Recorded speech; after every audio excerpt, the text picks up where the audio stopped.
Wild Green Primary School in Sutton Coldfield, the Year 6 teachers are going to try an exciting new way of engaging the children with scientific investigation.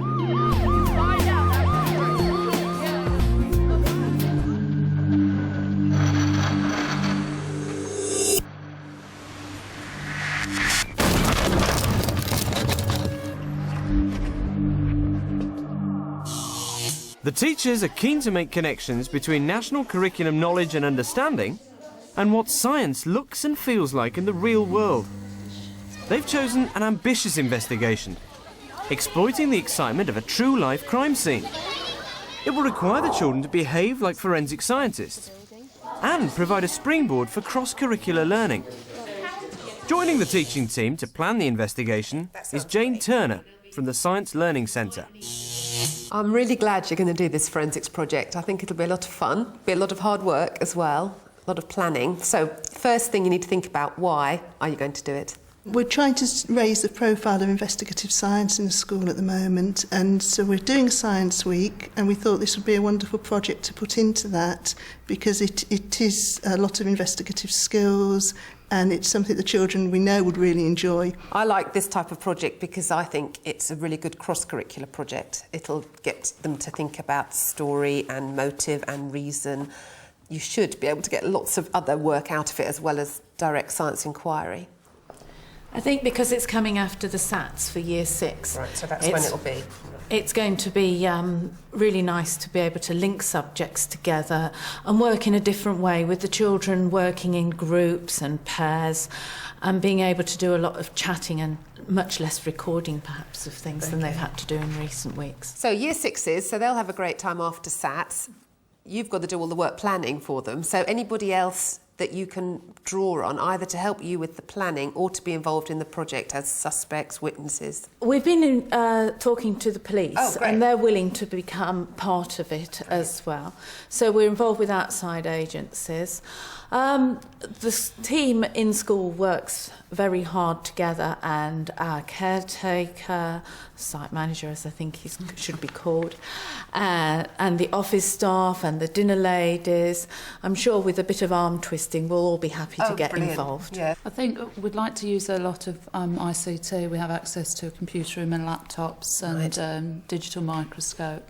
Digital cameras, have you got? Yeah, and DigiBlue cameras as well.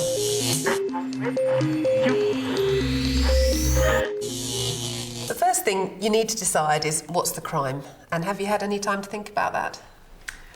Well, this has been a bit of an interesting one, actually. We have had time to think about it. We came up with this idea to start with of getting the Year 6s very excited about a rounders competition, perhaps the trophy that they can win, and that may go missing. Theft is probably your best crime, and we don't want to start getting into really gory stuff with this age children, but it has to be of something that matters to the children. So having identified an item with something like a rounders match that they're bothered about is a really good idea. Now you've got to think about where it happened, how it happened, and to make it a crime worth solving, we've got to have a number of suspects. So there's a lot to think about, and probably the next thing which will help us is to say, well, where did this crime happen and when?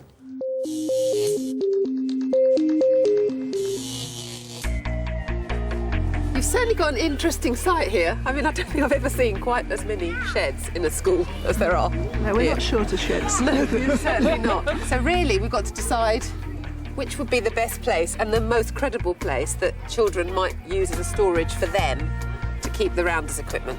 I do think it's important that we find somewhere where we can set up the crime scene and it's not going to be disturbed, so the children can return to it perhaps over 2 or 3 days looking for other evidence. Because we want to be quite authentic in our practice, so what the police would do would tape off a crime scene and nobody has access to it other than the detective. So we need an area that we can actually exclude most of the school from without disrupting what goes on every day.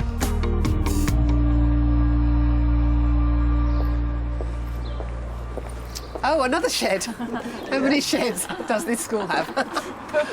Right, this is by the Year 6 classroom, isn't it? That's right, the Year 6 classroom is right there. And we've got street. This is the Lollipop Crossing, isn't it? That's right. So, $6 million question, what's in there? What is this shed? Well, the shed belongs to Mr Bob, who's the caretaker. All right. But I have managed to get the key. Certainly lots of people... Oh, right. Oh, right. It's very full, isn't it? Well, it's quite full. Oh, look, broken window. Well, the children wouldn't need to know that that window was broken before the crime, so it could look as though the window was broken during the crime.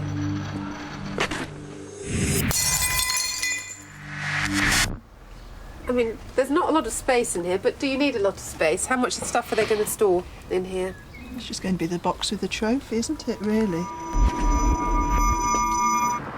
OK, so the trophy will be in there and removed. So we've now got to think about how it could have happened. In that planning, you need to think what evidence will be left behind that the children cannot analyse. Well, we need to get some blood, don't we? Yeah. That would be good, because we could do some good stuff with that. Yeah. We wanted to get some fibres as well.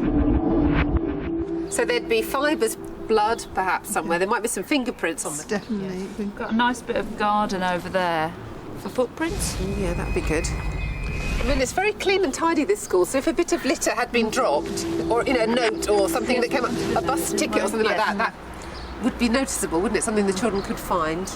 So I think we might have found our site. Right, who's done this crime then? Who's going to be your baddie? Well, we haven't actually decided who exactly is going to have done it yet, but we have got some suspects lined up. Give me your suspects then. Well, the first one is Mr Bob, the caretaker. Right. He's very partial to playing golf. Right. And I think on the day of the tournament, he's got a very important golf match. Right. Anybody else as a suspect? Head teacher. All right. Yeah. Why might he have done it? I think he'd quite like to play. I think he quite likes a bit of competition. But at the moment, his ankle's in a plaster cast, so he can't play. Oh, right, so he'd be a bit grumpy because I think he couldn't so, play. definitely, yeah. All right, so that's another good suspect with a motive, trying to scupper the game. I think we really want to use some of the characters that we've got in school. One of the dinner ladies, Beryl, she's a very little lady with a huge personality. Why might she have stolen the cup? And we're going to get her to come and do some refreshments, but she didn't want to for some reason. Could be her granddaughter's birthday or something. She's a bit grumpy about it. She's a bit grumpy and has been moaning perhaps to one or two of them that she's got to come back after school to do these refreshments for them. We've got a few suspects. We need 2 more suspects really to make it interesting. I would suggest you think of the culprit and think of 4 or 5 bits of evidence. So we've got blood, we've got fingerprints, we've got a letter, and we've got the footprints. And I think we were also going to think about some fibres. Yeah, oh yeah, from a piece of clothing. torn cloth. Yeah. And I think we can lead them to believe that certain people were at the crime scene. Yeah, exactly. Just a plaster on a hand. Yeah. Or... Yeah, so they go and interview the lady in the office and she's got a plaster on her wrist. Well, how did you do that? Oh, well, Yes, I cut it at home, but it can... Yes. Because actually we want all of these people to have visited that crime scene. So there's a reason why all of their evidence should be there. Because what we're trying to get here is the children making a combination of evidence and motive. And so the 2 things together have to be, this is our case. It's 6:30 now, we've been talking about this for a couple of hours and we've really only just got it together. And now, in a way, you've got the hard stuff to do, which is the nitty-gritty, what happened when, what do I need? You know, I think the planning has got to be really, really thorough because we've got to be speaking with one voice. And if we don't have a sort of shared understanding of quite who's done which part of it or who's left which part of evidence, then the whole thing is just going to fall down, isn't it? But it is Science Week in school, so I think we've got to be really clear about the science that we're going to be doing. Right, I mean, yeah, we've got citizenship here, drama, literacy, PSHE. What about the science? Okay, right. Well, as a science person, I would say there's an awful lot of science here. We've got the real subject knowledge about materials, separating materials, mixing materials, what things are made of. All of that comes into forensics. That's really what forensics is in essence. Then we've got all of that, what makes people different. So if we're going to do DNA fingerprinting, if we're going to do ordinary fingerprinting, living things, how they're different, how they're the same.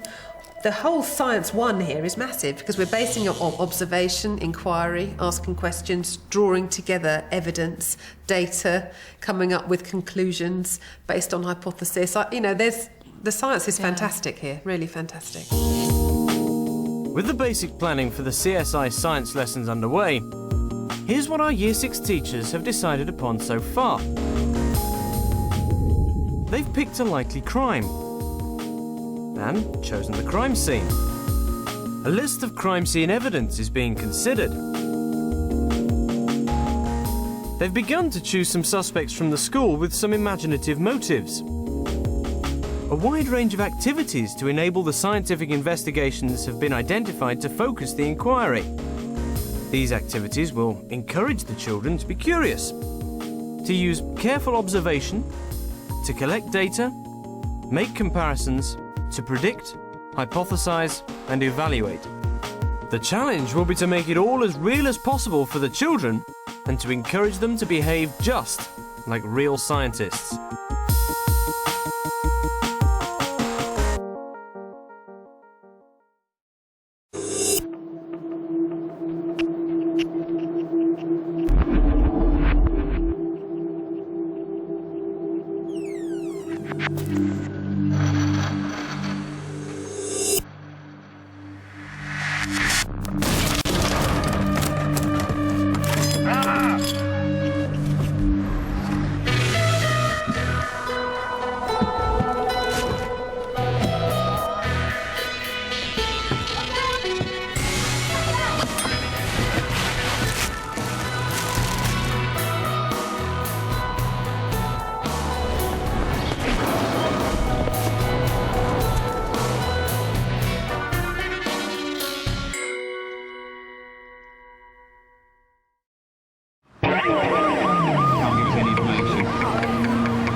The crime scene has created quite a stir in the playground, but will it engage Year 6 in the science? I think someone's broke him. And the shed door's wide open. I just seen blood on the floor and someone might have broke it. So things gone a bit pear-shaped, which I didn't realise and expect. Head teacher Peter Barnett provides an award-winning po-faced performance to intrigue Year 6. I've just been talking to the police to work out what's been going on, but we've had some sort of burglary, some sort of break-in apparently into the shed outside. Something we think has been taken, we don't know what, and I don't know any details. He introduces Robin Slater, a scenes of crime officer and forensic scientist. We feel at the moment that it's an inside job. We do have some suspects at the moment. I don't know these people at all. A Mr. John Evans, a Mr. Bob Bird, is that? Mr. Bob Bird, Mrs. Beryl Cotton, and Mrs. Kim Murphy, and Mr. Peter Barnett. Do we know these people? Yeah. The teachers? Yeah. Are the children convinced by the list of suspects? Will this crime engage them with science? The investigation is about to begin.